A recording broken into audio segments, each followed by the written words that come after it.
Hello, people. This is Michael Rice, aka Mr. Today You Win because today you live. And this is episode 6 of the Today You Win Personal Growth and Success series. And I got a dream chaser, somebody that's doing great things in the community of Henderson and in surrounding areas. I got Anthony Garnes. Man, how you doing? Doing good, man. Thank you, Michael, for having me. I appreciate it. Yeah, man, I'm super excited. So just give the people a spiel about who you are, man, and we'll go from there. Yeah. So I am.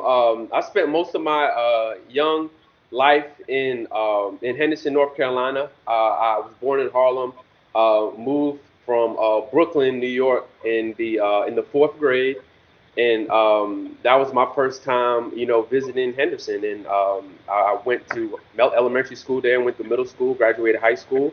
Um, this is something you may not know, Michael. So when I actually came, I was enrolled at Clark Street Elementary School, and your mom worked My there. mom. And I don't remember a lot of teachers there, but I remember your mom though. She was always one of the nicest people at that school. And me being a little kid, being from out of town in elementary school, at that being out of town, kind of having that little difference from living in New York to now moving to Henderson. It's a big shock for a little kid, but your mom, I remember her being one of the nicest people there.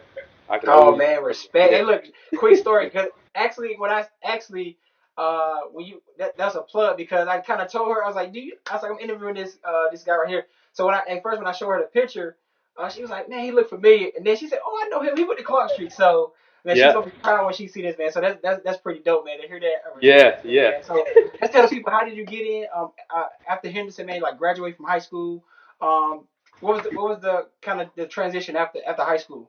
Yeah. So, to my high school, I wasn't your typical straight A student in high school. So that led me to a non-traditional route to college, and we'll talk about that in a little bit and how that tied into what I do now.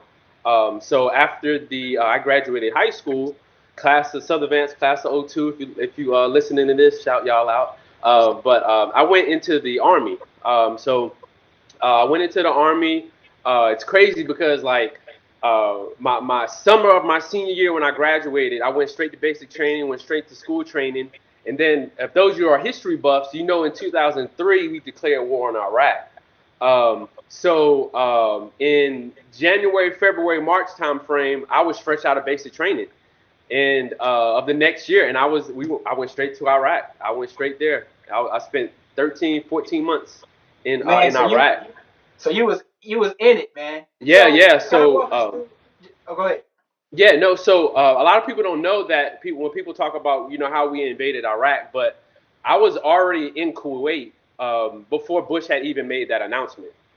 So we were just waiting on the call. So it was just crazy, just watching the Air Force go in after he went in. The Air Force went in after they declared war, and then I was in artillery, light air defense artillery unit, and then we shortly went after, right after the Air Force. But it was a very interesting experience for me as a 19. I was 19 years old actually. As a 19-year-old, never really. My first time getting on the plane was going to basic training. Oh wow. Shortly after that, it's like a 14, 15 hour plane ride to the Middle East or something like that, maybe even 20 hours. I can't remember, but somewhere around there. But it was a very interesting experience, very eye opening, man. The people in the Middle East, the people there are some loving individuals.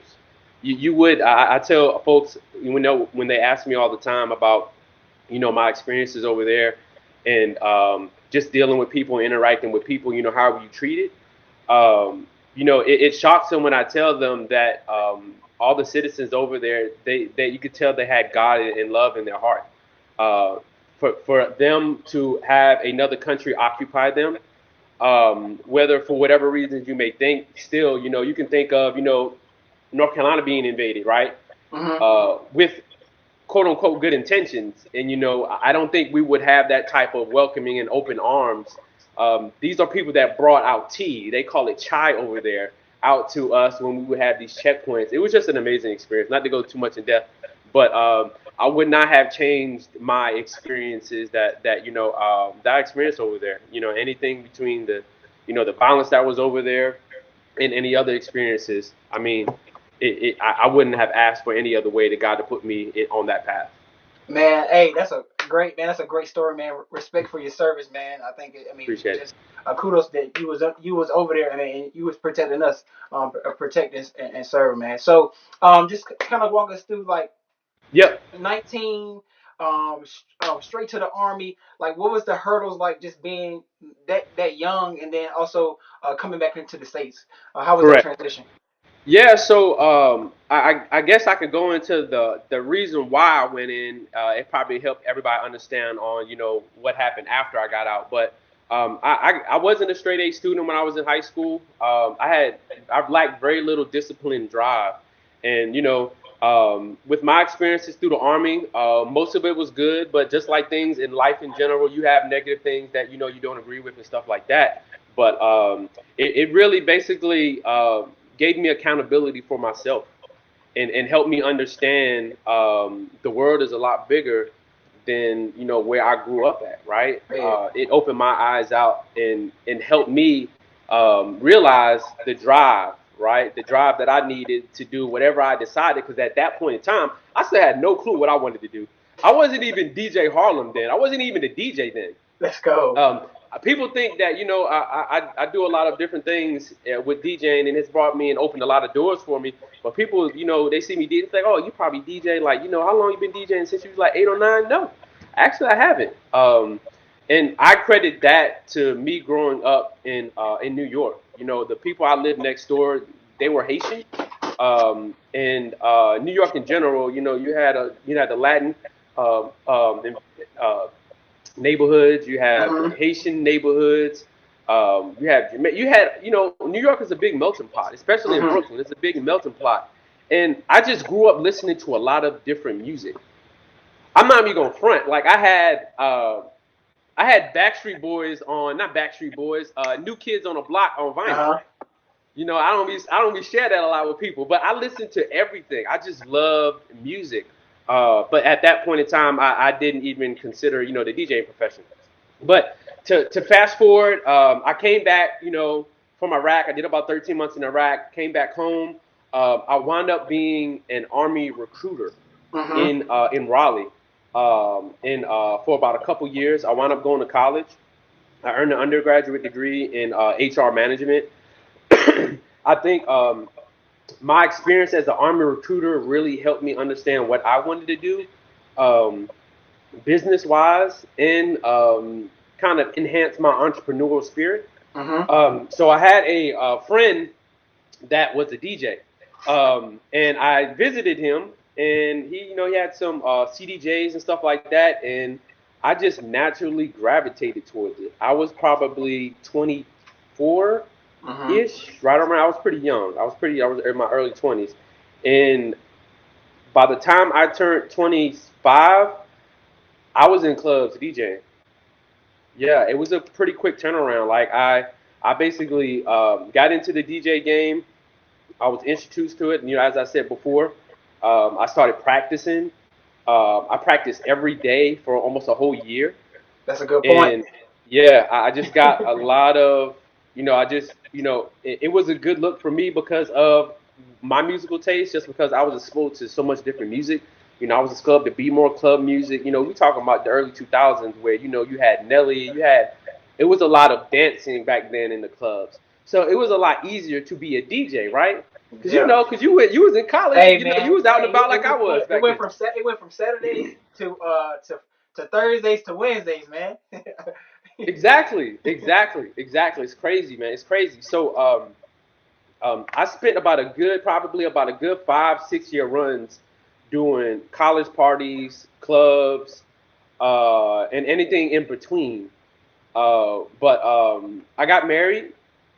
I have kids now, and I still love DJing. So that's something I didn't want to part ways from.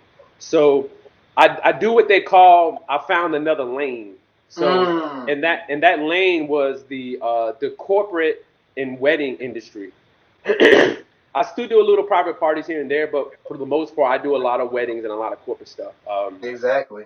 I did, I DJ for McDonald's. I DJ for Adidas, D1 schools, NC State, UNC Chapel Hill. I DJ for all of those. I DJ for Kobe White, of the Chicago Bulls. If you're a UNC Tar Heel fan, you know who Kobe is. It opened a lot of doors up and allowed me to meet people in general. Exactly. And of course, obviously, when I was doing the club, the people in the industry, entertainment industry, celebrities, personalities, rappers, all that stuff that comes with DJing and stuff like that. It really helped me grow as a DJ, and being in the wedding, a DJ in the wedding industry. Um, a lot of the DJs in the wedding industry did not have a really, thorough, proven club background. A lot of them come from maybe they decided to become a DJ just to do weddings and corporate events. So my clients, they love what I do because of, my background, my diversity in music, and just being able to please, everybody. Um, so that's where I'm at today. My DJ company, I have another DJ. Shout out to DJ Complex. He's Hmm. a North Carolina native out of Charlotte. I'm trying to get him to move to the Triangle. So if Okay. he's listening, we're trying to get him up here with me. But yeah, so we do around 60 to 70 weddings a year. We probably do anywhere between 15 to 20 corporate events and any other miscellaneous events a year. Um, it really took a lot of leg work to change those lanes because when you go from the club and then when you go, I guess you could say corporate, Hmm. DJing, those are completely two different type of networking that you have to do, places you have to go to meet new people, a whole new way of basically communicating. Yeah, and what was that? And speaking of that, because like you said, man, there's a lot of DJs, and that market can be kind of saturated. But like, how did like putting that plan together, man? How did you separate yourself? It's like I'm not just gonna be a DJ, but I'm gonna make this a business. Like, where did that entrepreneurial like a drive come from? Correct. I mean, I think it came from my dad. My dad was always a hard worker. He instilled that into me. I definitely can say that's always where I've gotten it from. No matter if it was, if you know Coach Bullock washing his car, I try to make it the cleanest car Hmm. there is. I grew up knowing Coach Bullock. Him and Rotolo. I grew up here. I was the ball boy back in the days when we had Grip and all those other guys out Hmm. there when they made the run for the state championship in basketball. I even back then when I reflect on how I conducted myself and just basically trying to do the best person I could be in whatever I did, it came from my dad.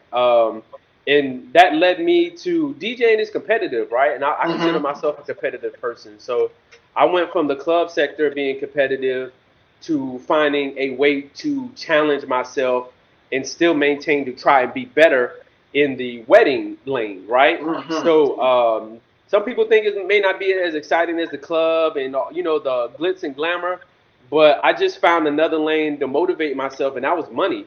And I was just able to, allow my wife to stay home and not work, and me being able to DJ. And then also, I gravitated towards helping people that might be first generation college graduates.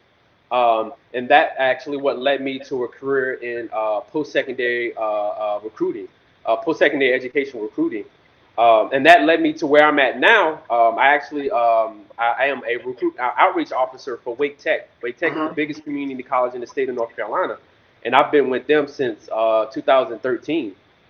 But I go to high schools and I talk to these kids that may have never had a conversation before with a person about college. So I get that opportunity to kind of pay it forward. It's one of the reasons why I've been there so long because I love doing it, right? That kind of helped me out also with networking in the wedding industry, with having a type of professional background that I can kind of rely on. That helped me grow my business. That helped me get out of my shell professionally. Because especially in like this social media world, Hmm. y'all still got to get out there. Y'all still got to be in front of people and meet people and have conversations. That will never die. I don't care how big Facebook, That's a Instagram, tip. TikTok. That's a tip. You still got to get in front of people and talk. When that was one of the hardest things for me, and that took me on a personal level, is to get out and force myself or interact with somebody in my industry. So I have a close friend who I consider a close friend now, who's a photographer, and we go out together, and we go out and we go to these networking events, these networking mixers with other wedding or industry professionals, and we go and meet people. Um, and you just have to get up, right? You just have to get up and go do those things. When I talk to kids all the time, and a lot of them have anxiety about going to college or just doing anything in general, I ask them, what is the most consistent thing that they will ever have in their life? Mm-hmm. And I never get the right answer, but my answer to them is always self doubt, right? Mm-hmm. You're always going to have doubt. You're always going to have doubt. And it's understanding, what those doubts are and fighting through them. I have them. You got guys like Warren Buffett. You got guys like Bezos. All these other guys. You know, they have doubt. Everybody deals with doubt. Everybody deals with doubt, and it's a challenge for me every day. Especially as an entrepreneur, as a black entrepreneur, Exactly. we have so many stigmas, especially with the black DJ stereotype, right? You know, it was a hard lane to switch over because you get stereotyped. My DJ name is DJ Harlem. That's not necessarily synonymous with a corporate DJ or a wedding DJ, but through networking, volunteering to speak about my story or about the wedding industry in general, allow people to hear my voice, where my background is, where I came from, those type of things. So I think it helped me, and again, to circle back around with just networking, it helped me a lot with being able to grow as a DJ in that industry, and it allowed me to flourish, and it provided the other, opportunities in my household, to do different things, which also then led me to found a nonprofit called Reach One Teach One. Mm-hmm. And we're gonna get in that to that, man. But before I ask you that, I wanted to ask you, being that you are an entrepreneur and you do deal with people in the college space, how do you kind of separate the two? Because I mean, this kind of uh, it's kind of been pushed that, man, the entrepreneur's way to go, and then some kids can forget about college. But how do you balance that out? Yeah, that's a good question. So there's a because of right now, the average cost nationally to go to college has risen at anywhere between 5 or 10% each year, with exception to past this 2020 where all tuition and fees have been stagnant. Um, so it's hard having that, being a successful entrepreneur, but then telling people about going to college and stuff like that. But there's a difference, right? There's a difference, especially with the community college level when we talk about access and affordable education. Mm-hmm. Community college is more accessible than a student going to NC State or UNC Chapel Hill, right? That's a good Um, point. you would spend, let's say if you love simulation and game development, you wanted to do simulation and game development. You can literally learn those skills at a community college in North Carolina and get a 2-year degree for $4,000. Wow, And that's not even talking that's a about bar. grants. Yeah, that's not That's a even talking bar, about man. grants. That's just how Okay. much you would have to pay, and then the grants will supplement that if you do qualify. But a lot of people do qualify for grants or other external scholarships, right? So that's 2 years of college for $4,000. Wow. You know, so a lot of people don't think how resourceful the community college can be, right? I tell my students all the time in high school when I go and talk to them, it's not where you start, it's where you finish.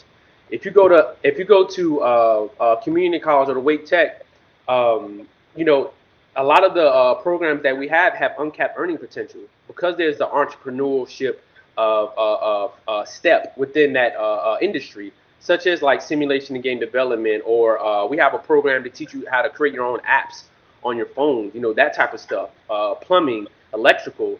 If y'all have been paying attention to the news, there is still a shortage in trades in the nation. Like we don't have enough electricians, we don't have enough plumbers, we don't have enough pipe fitters. If you know a pipe fitter right now, you may not, but they're probably making $35-$40 an hour, and that's just going through a welding certification that they went to.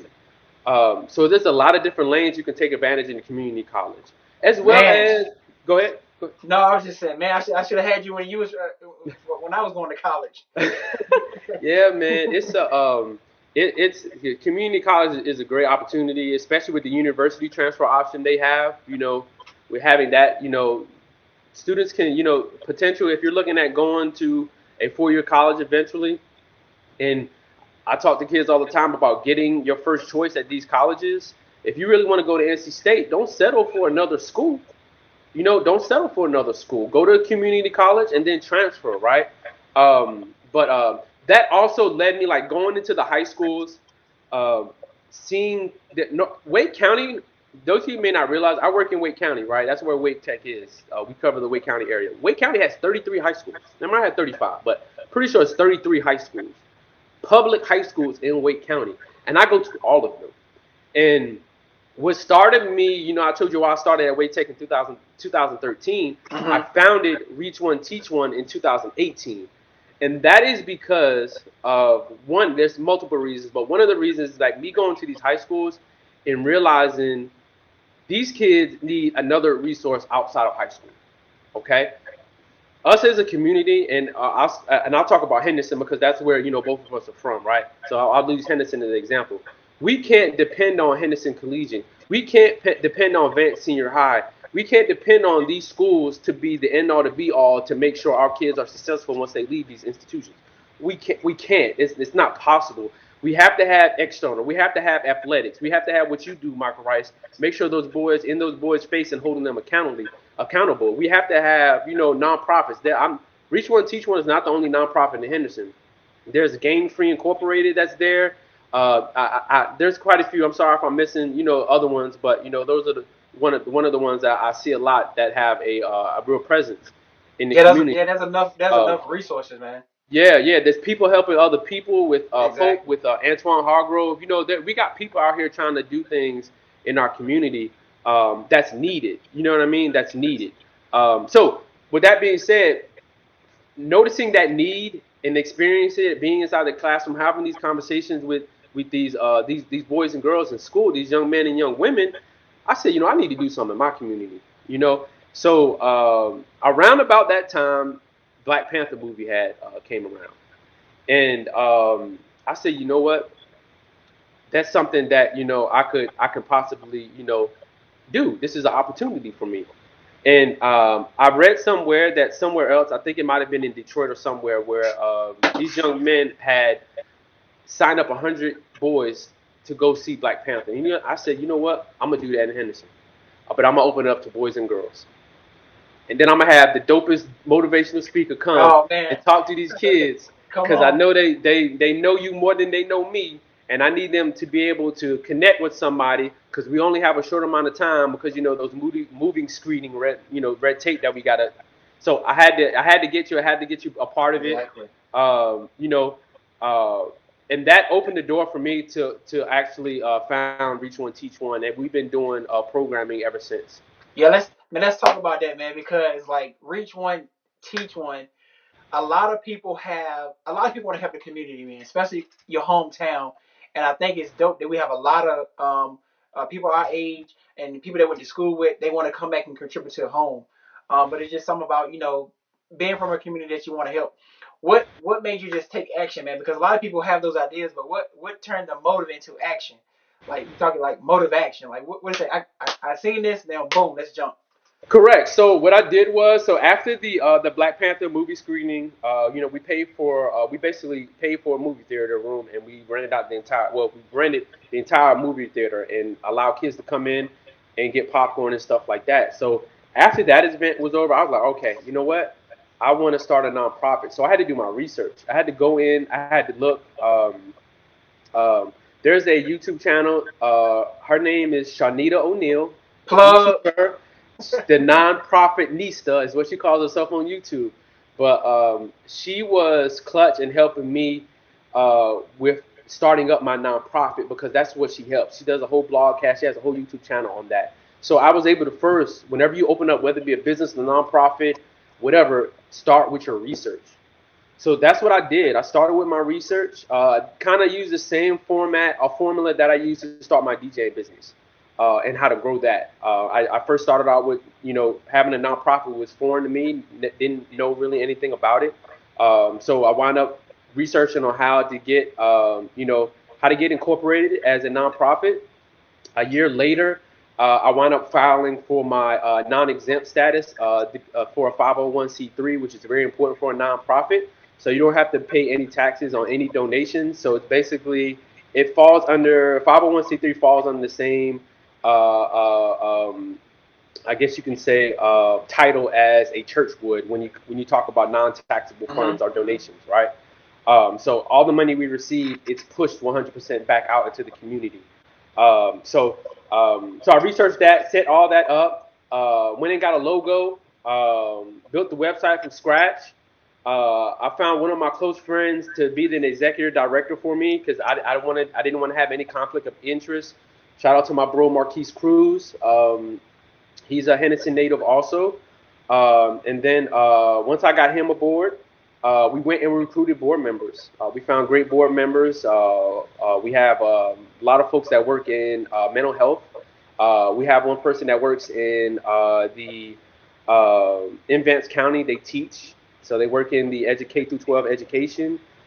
We have a supervisor that works at McDonald's. She does a lot of their corporate stuff, so we have somebody that does that. And then we have somebody that works in the private sector for mental health as well. So we have somebody that works in the public and private sector in mental health. That's Uh, good, man. And you did in Rich One Teach One. You all took some students or some kids to DC. yeah, so we took 40 kids from Vance County. The ages range anywhere between I think like 11, I think it was like 13, 12 or 13, all the way up to high school seniors, 18 years of age. And we took about 40 of them. We chartered a bus. We left at Henderson Middle, the old Henderson Middle School. And then we took them to the African American Smithsonian Museum in D.C. Some of those kids attended, had never been. There was a couple kids on there that had never even been out of Henderson. So it was a great opportunity. Um, how we got those tickets was a blessing. We actually were scheduled to go in 2020, but because of the pandemic, we couldn't do it. We probably will have to revisit it again in 2022. But through Marquise's connection with the Black Jedi organization, founded by Knife Wonder, Grammy Award-winning producer, one of the Black Jedis is the curator out there, and I'm sorry I can't remember her name off the top of my head, but she's a very well-known person in DC. She was able to give us those tickets when the Smithsonian opened up in DC. She was able to tour the Obamas. Hmm. So she was the person to tour them around the facility. So I thought that was pretty cool, just meeting her and knowing her and appreciating what she did for us with being able to get that many tickets. The tickets are traditionally free to go through the Smithsonian, but getting that many tickets, you have to kind of know somebody.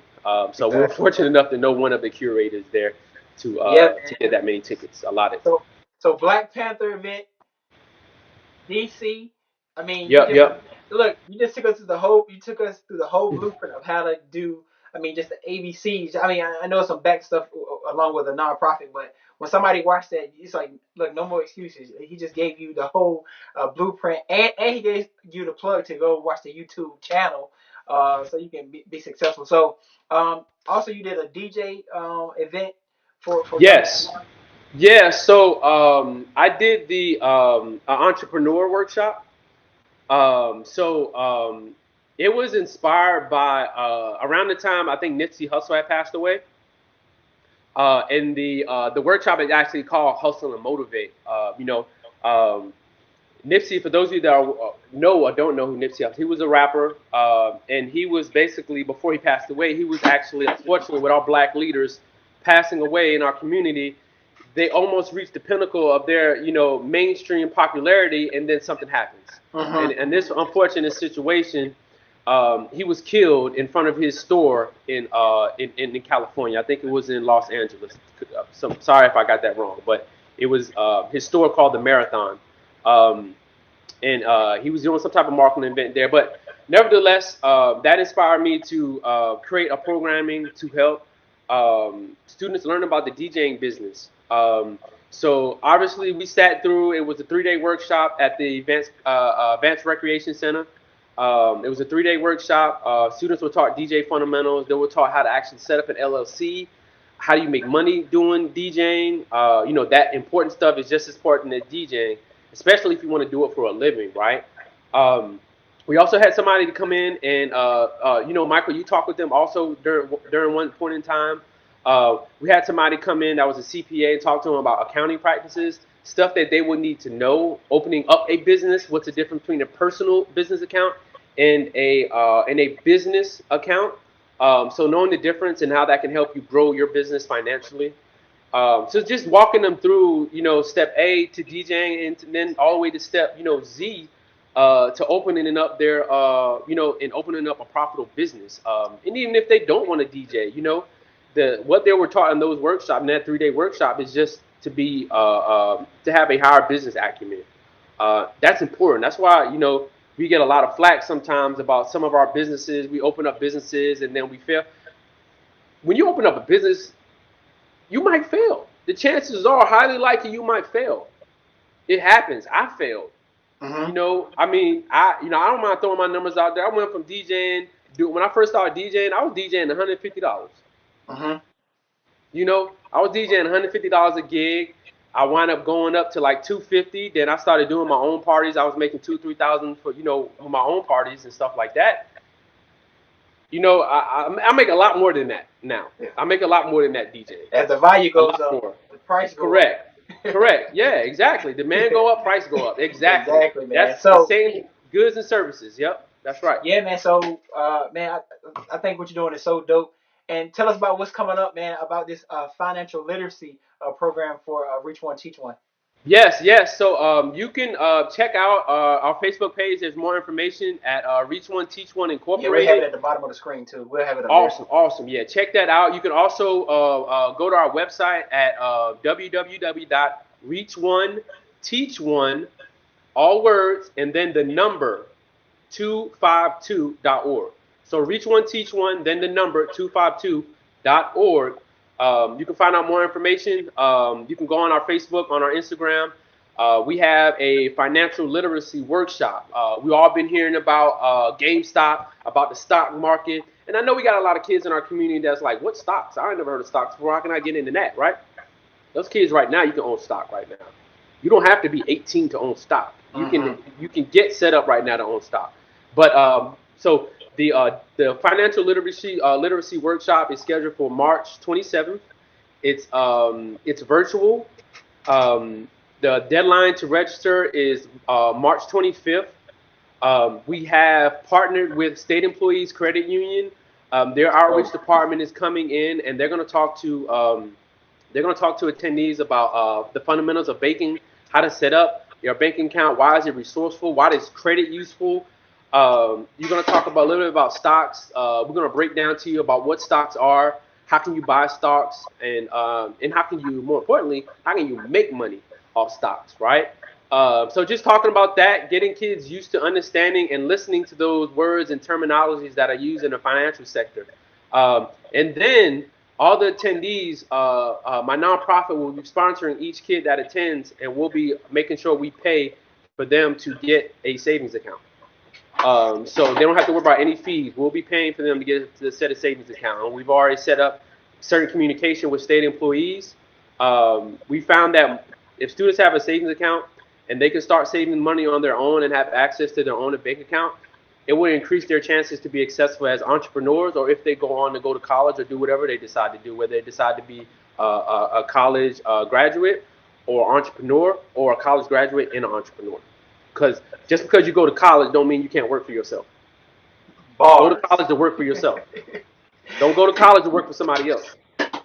Oh, man, you just gave us bars, man. With that savings account, man, I can remember my parents gave me a savings account when I was like 18. So that savings account, just the fact that you have somewhere to put money. Correct. Man, I think that's dope, man. I didn't have a bank account until I was 18, and the only reason why I had a bank account is because I needed, because I got paid, I was going to get ready to get paid through the Army. So I had to have that set up. So, I was fortunate enough at a very young age to have a bank account. But, a lot of folks go through, in our community, they go through, they might not be 21 before they get a bank account sometimes. Now it's harder to do that because everything now is direct deposit. But back when we were growing up, everything wasn't direct deposit. A lot of folks were just going to work, getting a check, and then going to the bank and just cashing it. Mm-hmm. and getting all the money. That's how a lot of things were done. That's how I grew up. That's how my parents grew up. A lot of folks didn't have bank accounts back then. It just wasn't a thing back then for a Man, lot of average folks. man, you've been giving us some great information, man, from your story, from just right coming from Harlem to Henderson, to being in that transition, to being to the army, just coming back home and just man wanting to help out your community. So with all that being said, man, what I mean, it's still what else kind of motivates you to man to just keep grinding? Yeah, just having something here for my kids. I alluded to earlier that I was married and I had kids now. Um, when I was single, I didn't have any kids. I had my first kid at 28. Yeah, 28. Well, 29 when they were born. But that was my motivation. Prior to them, it was money. Now it's leaving a legacy that my kids, my son, if he wants to go and DJ or if he wants to run this nonprofit when I'm gone, he can. It's something that I can leave here, uh, a legacy with my kids at this point. Just leaving a Man, legacy and making sure that I can leave them some real estate before I die. hey, Because that's confirmation. Check this out. You didn't even. I mean, you didn't even hear the guest yesterday, but here's those their three keys, man. Family, legacy, and thrive. yep, So hey man, you just summed it up, man. So, it is. what do you see? What do you see? What your business, DJ Harlem, entertainment, reach one, teach one. What do you see? It catapulting to 3 to 5 years from now. With DJing, I want to bring on at least three more DJs, and I want to kind of just manage the business and retire from DJing. That's where I'm at within 5 years.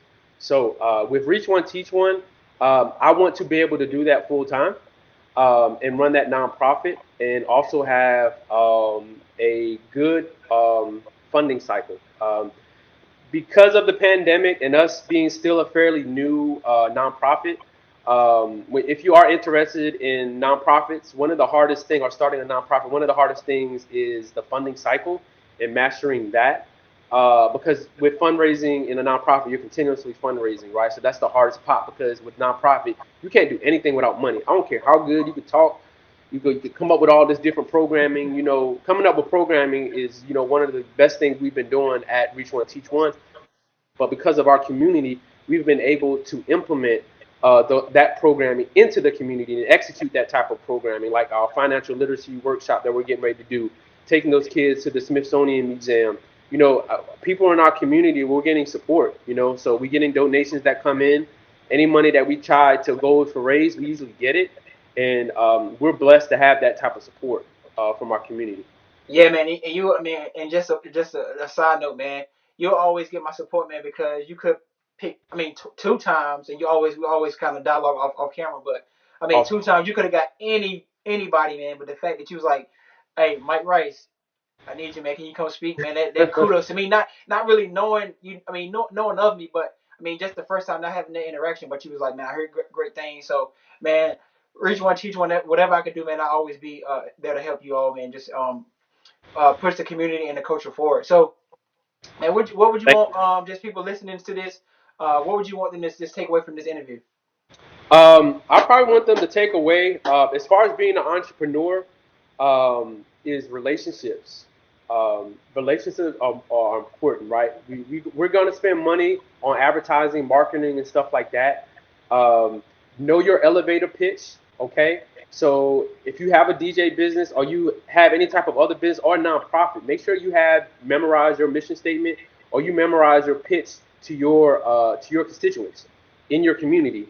Garner that trust. I would also say health. We talk about health a lot, right? But a lot of people, when we talk about health, we think of it as in the physical sense, but it's also mental, right? And what I mean by that, know the difference between sleep and rest. Okay, Mm, those are two different meanings. They mean two different things. that's a bar. We all sleep, right? We gotta sleep. That's our human nature. We're gonna doze off and sleep. That doesn't necessarily mean we are not resting, right? We need to make sure we seek, the help. It's okay. Like we get stressed out if we're an entrepreneur, things aren't turning out. It's okay to go out and talk to somebody. It don't have to be a licensed professional. It could be a friend in the industry, or it could be a licensed professional. Your mental health is just as important. Um, so that's one of the two things that that I would have entrepreneurs focus on, or those that are looking at achieving goals in whatever that might be. Is just making sure you establish relationships in whatever you're trying to do, and the physical and mental health aspect of it too. Nice, man. And I know you had said before about the Reach One Teach One websites, but how can they get in touch with you if they want to, book you for an event or wedding or? Yeah, yeah. The website for DJ Harlem is djharlem.com, djharlem.com. I'm gonna put it right there. The IG is IMAM DJ Harlem, and then Facebook is DJ Harlem Entertainment. So you can find me on all three of those handles. Man, Anthony, it's been my pleasure, man. Yes, Just man. great content, man. You just gave people tools, techniques, and strategies, man, to just go to another level. And I'm super excited, man. So, people, remember the goals of your future, where God is taking you, will have a different crowd at the finish line than those walking with you today. And it's forever, and it will always will be. Today you win because today you live. All right. Man.